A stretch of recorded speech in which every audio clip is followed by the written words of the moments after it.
Hai, selamat datang di channel Anita Rahman Chan. Dukung channelku ya dengan cara subscribe, like, comment, and share sebanyak-banyaknya ya. Satu lagi, bunyikan loncengnya agar kalian dapat update terbaru dari novelku. Terima kasih. Hope episode 10. Zira dan Vita berada di ruangan berbeda. Zira, siapa wanita itu? Tanyanya. Namanya Angela, dan aku sudah mengenalnya beberapa tahun ini. Dia wanita yang baik, seperti yang kamu katakan kepadaku dulu. Mungkin kamu bisa melihatnya, apakah cocok jadi istri kedua Viko, ujarnya. Vita melirik keluar, melihat keakraban Angela dengan anak tirinya. Sepertinya dia penyayang, ujar Vita masih memperhatikan Angela dan Naura. Dia tidak tahu kenapa aku bawa ke sini. Kamu bisa menilainya sendiri. Dan setelah ini aku serahkan ke kamu, ujar Zira. Papa, teriak Naura dan langsung memeluk papanya. Viko melirik seorang wanita yang berdiri tidak jauh darinya. Viko, ujar Vita. Viko melihat istrinya. Ada Zira di sini, ujarnya. Hai Zira, Viko menyalami Zira. Aku mampir ke sini melihat Naura, ujarnya melirik Naura. Vita menghampiri suaminya. Sayang, kenalkan ini temannya Zira, ujar Vita. Viko mengulurkan tangannya ke wanita di depannya. Angela, sahutnya sembari menyambut uluran tangan itu. Viko, sahutnya. Vita dan Zira saling melirik. Mereka memperhatikan keduanya. Kami harus pamit, ujar Zira. Sampai jumpa lagi Tante Zira dan Tante Angela, ujar Naura. Iya sayang, sahut Zira. Naura memeluk Zira, kemudian memeluk Angela. Sebelum pulang, Zira membisikkan sesuatu ke Vita. Sebaiknya pikirkan dulu sebelum kamu menjodohkan Angela dengan Viko. Vita menjawab dengan anggukan kepalanya. Di dalam perjalanan, Nona, kenapa Naura tidak mempunyai rambut? Tanyanya. Naura terkena leukemia, sudah stadium 4, tapi dia masih bisa bertahan sampai detik ini. Ya ampun, kasihan banget, sahutnya sedih. Apa Naura anak tunggal? Tanyanya lagi. Zira menganggukkan kepalanya. Anak tunggal untuk Viko dari almarhumah istrinya, sedangkan dari Vita tidak bisa memiliki anak. Tapi dia tidak mau mengatakan ke Angela. Menurutnya, biar Vita yang akan mengatakan sendiri ke Angela. Zira menurunkan Angela di halte. Aku tidak bisa mengantar kamu sampai istana, ujarnya. Tidak apa-apa, Nona. Saya sudah senang bisa mengobrol dengan Nona, sahutnya sembari turun dari mobil Zira. Setelah Angela turun, Zira melajukan mobilnya untuk kembali ke rumahnya.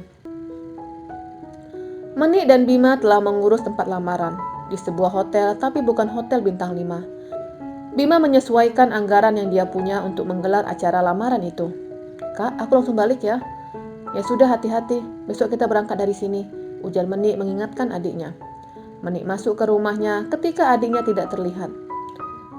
Kamu sudah pulang, ujar Nyonya Paula. Iya, Mah. Maaflah, Mah. Menik tidak enak hati dengan mertuanya. Tidak apa-apa. Cinta sudah tidur. Mama balik ya. Menik masuk ke kamar anaknya yang sedang tertidur pulas. Dia mengecup dahi anaknya. Dia mengambil termometer di laci dan menaruh di ketiak anaknya. Tapi dia heran dengan pakaian anaknya yang telah berbeda dari sebelumnya. Menik mengetes suhu tubuh anaknya dan suhu tubuh Cinta telah normal. Apa baju ini dari Mama? Gumamnya sembari melihat pakaian yang dikenakan anaknya. Pakaian hangat warna biru dengan gambar superhero. Tidak berapa lama Kevin pulang dan langsung menghampiri anak dan istrinya. Hai anak papa yang cantik, ujar Kevin sembari mengecup anak dan istrinya. Bagaimana persiapan lamaran besok? Tanya Kevin. Sudah selesai, tadi aku dan Bima sudah melunasi tempat dan juga catering. Apa Cinta juga kamu bawa? Tanya Kevin penasaran karena dia tahu kondisi anaknya tidak sehat. Enggak, tadi Mama datang, jadi menjaga Cinta Mama. Kevin manggut sembari keluar dari kamar anaknya. Malam harinya. Selesai makan malam, Menik mempersiapkan pakaian yang akan dikenakan keluarganya. Menik telah memesan kebaya berwarna kuning dari Zira Butik dan Kevin kemeja batik. Selagi Cinta main dengan papanya, Menik mempersiapkan pakaiannya, kemudian berlanjut dengan pakaian Cinta. Membuka lemari pakaian berwarna putih dan merah muda. Dia tidak menemukan kebaya untuk anaknya. Menik membongkar semua lemari, tapi tidak ada pakaian anaknya. Mama, Cinta ngantuk, ujar Kevin sembari menggendong anaknya masuk ke dalam kamar. Ada apa? Tanya suaminya yang melihat pakaian anaknya telah berpindah ke atas kasur. Kebaya Cinta nggak ada, sahutnya sembari membongkar isi lemari. Sayang, lihat. Menik menunjukkan pakaian anak laki-laki di dalam lemari anaknya. Itu pakaian anak cowok. Apa kamu yang membelikan? Tanya Kevin. Mana mungkin aku membelikan anakku pakaian anak laki-laki, sahutnya cepat. Lalu itu dari siapa? Tanya Kevin. Dari Mama sepertinya. Sayang, Mama telah berbaik hati dengan datang ke sini. Jadi jangan fitnah dengan mengatakan hal seperti itu, ujar Kevin. Aku tidak memfitnah. Sebelum aku berangkat, Cinta memakai pakaian dengan warna pink. Tapi begitu pulang, pakaian telah berganti dengan pakaian itu. Menik menunjuk pakaian yang sekarang dikenakan anaknya. Sayang, aku tidak suka kamu berkata seperti itu. Kevin menekan intonasi bicaranya. Yang aku katakan benar. Apa kamu tidak ingat mainan yang dibelikan Mama juga punya anak laki-laki? Jelasnya. Kevin mendengus kesal. Memang Mama pernah mengatakan tidak menginginkan cucu perempuan. Bukan berarti Mama melakukan ini semua. Karena Mama sendiri yang menghubungiku, mengatakan menerima Cinta jadi cucunya. Dan sekarang kamu mengarang cerita seperti ini, seru Kevin marah. Yang aku katakan benar, aku tidak memfitnah Mama. Menik membela diri. Tangan Kevin mengudara dengan isyarat kalau dia tidak ingin mendengar penjelasan dari istrinya. Kevin meninggalkan istrinya dengan perasaan kesal. Menik langsung memeluk anaknya. Cinta sayang Mama dan Papa kan? Tanyanya.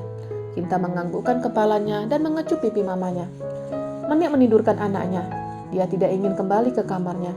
Masih kecewa dengan tuduhan yang diberikan suaminya. Kevin melirik jam dinding. Waktu menunjukkan jam 10 malam. Biasanya jam seperti itu Menik telah masuk ke kamarnya. Tapi sampai sekarang istrinya belum ke kamar. Waktu menunjukkan jam 10:30. Tapi Menik tidak juga datang. Mungkin dia tertidur di sana. Gumamnya sembari beranjak untuk menyusul istrinya. Kevin menggerakkan handle pintu, tapi pintu kamar anaknya sengaja dikunci dari dalam. Kevin mendengus kesal. Dia harus tidur sendiri untuk malam ini. Pasangan pengantin tidak melakukan kegiatan untuk mengguncang kasur. Karena sakit yang diderita Koko, mau tidak mau Zelin harus bersabar untuk kesembuhan suaminya. Tidur saling membelakangi. Tidak ada kecupan ataupun sentuhan, yang ada hanya keheningan. Sikap Koko jadi pemurung. Dia merasa malu karena alatnya tidak berfungsi dengan baik. Minder dan bahkan masalah yang dihadapinya membuatnya malu untuk mengakui Zelin sebagai istrinya. Suami yang tidak atau belum bisa memuaskan istrinya, belum memberikan nafkah batin untuk istrinya. Tidur dengan memikirkan masalah yang dihadapi dalam rumah tangga mereka. Matahari memunculkan sinar indahnya. Semua pasien diizinkan untuk menghirup udara pagi sembari berjemur. Rumah sakit itu terletak di kota yang berbeda dari tempat tinggal Ziko. Tepatnya berada di provinsi yang berbeda. Berada di perbukitan membuat udara di sekitar situ masih sangat asri. Ziko masih mengidap penyakit paru-paru. Badannya kian kurus dan terlihat semakin tua. Tidak ada rambut di kepalanya lagi. Dia sudah digundul. Hal itu mengingatkan tentang taruhannya ke Kevin, di mana dia dan Kevin harus mengundul rambutnya yang menyebabkan Zira marah. Ziko menangis mengingat momen itu. Dia dipukul perawat karena tidak mendengarkan lonceng. "Bangun!" teriak perawat itu. Ziko meringis. Badannya yang sekarang tidak bisa menahan sakitnya rotan yang membekas di tubuhnya. "Hei, jangan kasar!" teriak seorang perawat wanita. "Hei, perawat baru, jangan sok mengatur di sini. Ini pasien memang harus dipukul, baru ngerti," saut perawat pria. "Kalau kamu berbuat kasar seperti ini, akan aku adukan ke kepala rumah sakit," ancamnya. "Berani kamu mengadukanku? Aku pukul juga kamu dengan ini." Pria itu menggertak dan mengarahkan rotan ke perawat wanita. Tapi Ziko menghalangi dengan berdiri di depan wanita itu. "Oh, mau jadi pahlawan ya?" Perawat itu mendorong tubuh Ziko hingga tersungkur ke tanah. Sebenarnya badan Ziko lebih tinggi dari perawat itu. Tapi karena badannya kurus, bahkan penyakitan, membuat tubuhnya dengan gampang jatuh ketika didorong. Perawat wanita itu membantu Ziko untuk berdiri. Dia membawa Ziko ke ruangan tempat semua pasien makan. "Makan yang banyak, biar kamu bisa melawannya." Perawat itu mengambilkan makanan untuk Ziko. Si perawat pria terus saja memarahi pasien yang lain, bahkan mau memukul. "Stop! Kamu lama-lama keterlaluan," seru wanita itu. "Mereka gila, ngomong baik-baik juga gak akan dengar," sahutnya ketus. "Cukup! Aku akan melaporkan ke kepala sekarang juga," ancam perawat itu. "Dasar penjilat." Perawat pria itu pergi meninggalkan ruangan itu. Tapi sebelum keluar, dia memukul pasien, sehingga membuat pasien itu menangis. Perawat itu dengan sabar melayani pasien-pasiennya, berbeda dengan perawat pria yang tidak sabar, bahkan bersikap kasar. Perawat wanita tahu jika dia diperhatikan Ziko.